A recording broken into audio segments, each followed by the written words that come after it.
Kisah tentang pembunuhan berantai kurang pas jika tidak menyinggung seorang dokter dari Inggris bernama Dr. Harold Frederick Shipman.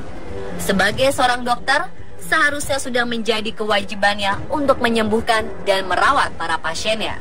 Tetapi berbeda halnya dengan apa yang dilakukan oleh seorang dokter umum Harold Shipman. Ia malah memberikan dosis mematikan diamorfin kepada banyak pasiennya.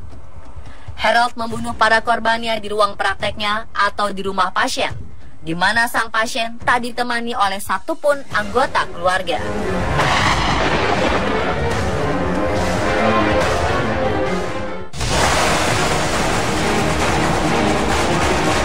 Awalnya ia hanya dicurigai telah membunuh 15 pasien perempuan tua.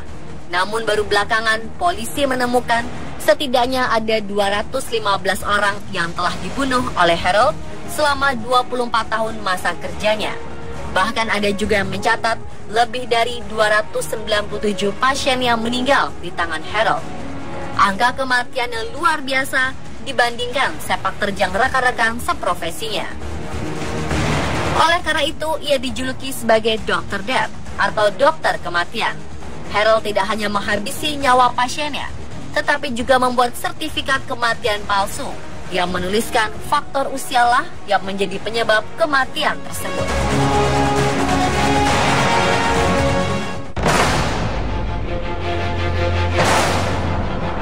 Laporan tentang kematian pasien-pasiennya pun diketahui sangat aneh.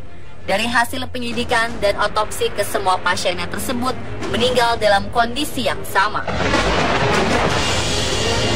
Hal ini sempat dicurigai oleh Ellen Massey, seorang pengurus rumah duka di kota kecil Hythe, wilayah Cheshire, Inggris.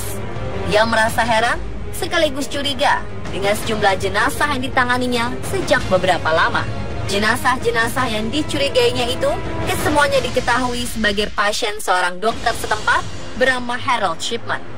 Yang membuatnya mulai menaruh curiga adalah kenapa banyak sekali pasien dokter ini yang kemudian meninggal dunia. Dia juga curiga dengan kondisi jenazah saat meninggal. Dalam pandangannya, posisi wajar yang diperlihatkan jenazah-jenazah itu justru aneh. Ada yang duduk di kursi, berbaring di tempat tidur, namun kesemuanya itu dalam kondisi berpakaian lengkap dan rapi. Tidak ada satupun yang memperlihatkan dalam kondisi tengah sakit parah. Para pasien yang meninggal itu juga mempunyai kesamaan latar belakang. Seorang perempuan yang berusia lanjut dan tinggal sendiri.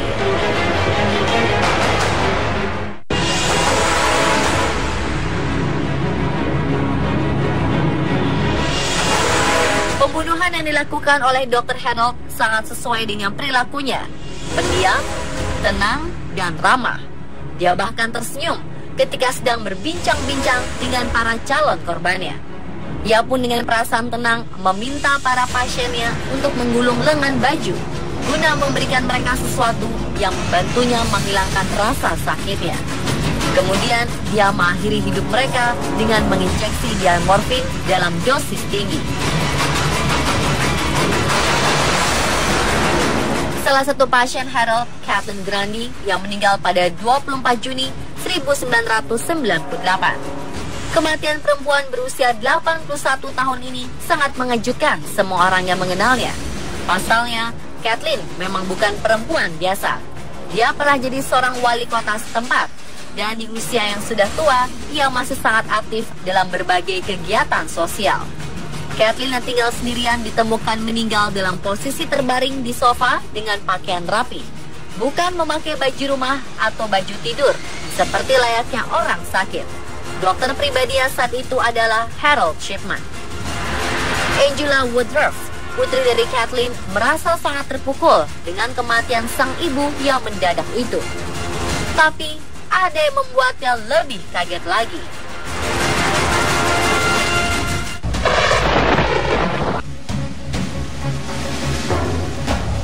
Usai pemakaman, Angela tiba-tiba menerima telepon dari pengacara yang mengurus surat wasiat Kathleen.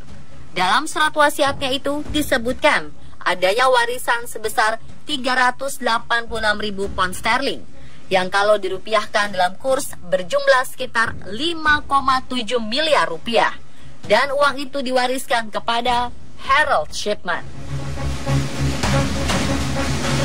Bukan hanya isi surat itu yang membuat Angela curiga. Surat itu sendiri diketik dengan mesin ketik biasa dan sangat tidak rapi.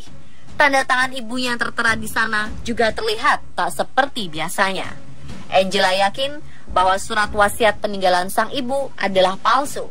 Apalagi sifat dari sang ibu yang terkenal sangat rapi dalam hal apa saja, tak terkecuali surat-surat penting. Angela sempat berprasangka baik dengan mengira mungkin ada yang menjebak Dr. Harold. Namun keterangan yang dihimpunnya membuatnya berkesimpulan sebaliknya. Saat dia melaporkan ini ke polisi, seorang detektif Superintendent Bernard Posels dan Stan Egerton ternyata memiliki kesimpulan yang sama. Untuk memastikan dugaan bahwa kematian Kathleen tidak wajar, jenazahnya harus segera digali dan diotopsi. Kecurigaan-kecurigaan lain soal begitu banyaknya pasien Harold yang meninggal dunia secara mendadak secara bersamaan mulai terbuka.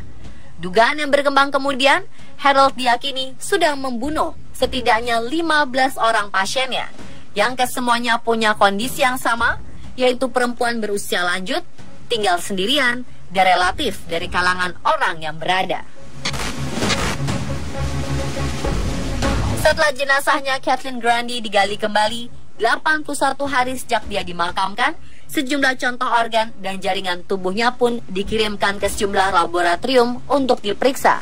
Pada saat yang hampir bersamaan, polisi melakukan penggeledahan yang lebih cermat terhadap klinik tempat praktek Harold.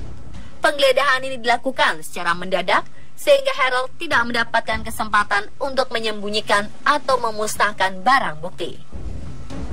Salah satu bukti penting yang disita polisi adalah sebuah mesin ketik tua. Harold mengklaim bahwa Kathleen sering meminjam mesin ketiknya itu. Namun pemeriksaan forensik memberikan bukti lain. Itulah mesin ketik yang dipakai untuk membuat surat wasiat yang memberikan uang senilai miliaran rupiah pada Harold. Bukti lain lebih mengejutkan didapat dari proses otopsi. Ahli kimia Julie Evans menyatakan tubuh Kathleen mengandung obat penghilang rasa sakit jenis morfin dalam dosis yang sangat tinggi yang memastikan bahwa perempuan tersebut tewas akibat overdosis. Padahal dalam catatan kesehatannya, Kathleen dipastikan tak pernah mengalami kondisi di mana dia membutuhkan suntikan morfin.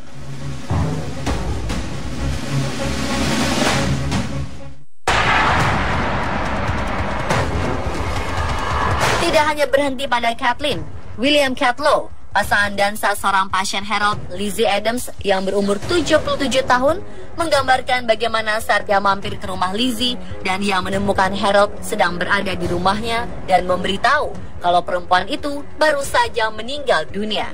Tak percaya, William segera masuk ke kamar Lizzie untuk memeriksa denyut nadinya, yang merasakan masih ada denyutan lemah.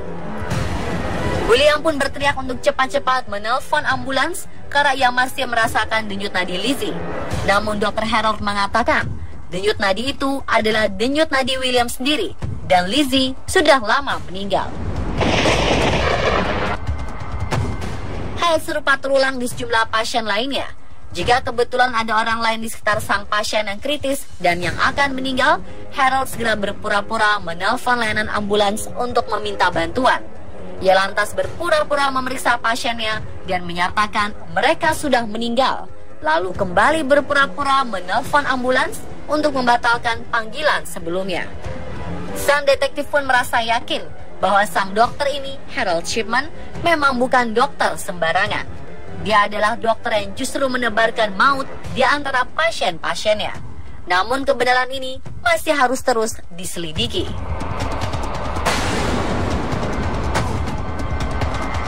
Lalu seperti apa kisah selanjutnya?